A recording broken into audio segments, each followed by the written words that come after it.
Every time na magda-drive-thru ako sa isang sikat na food chain, laging out of stock ang cheese dunk nila. Kaya naisipan kong gumawa na lang ng version ko. Makakatipid ka pa at magsasawa ka sa sauce. Let's do it! Gagamit tayo ng ground beef, isiso ng garlic powder, salt, ground black pepper, and mix very well. Sa frying pan na may konting oil, ilagay ang meatball and i-press na lang ng spoon to flatten, or you can form na into a burger patty and fry.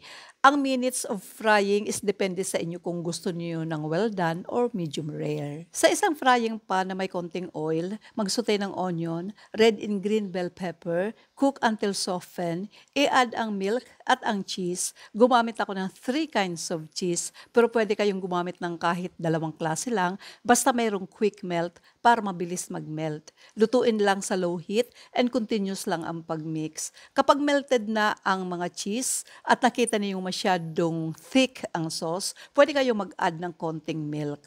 Ang consistency na hanap natin is ganito or parang condensed milk. Then transfer into a bowl and set aside. I-toast ang hamburger bun, then lagyan ng cooked patty, konting shredded cheese or sliced cheese, onion that I cook until caramelized, ketchup, lettuce, and that's it. You can add tomato or pickles, depende na sa inyo kung ano ang available sa kitchen ninyo. O ano pang inaantay nyo, i-dunk na yan at kainan na!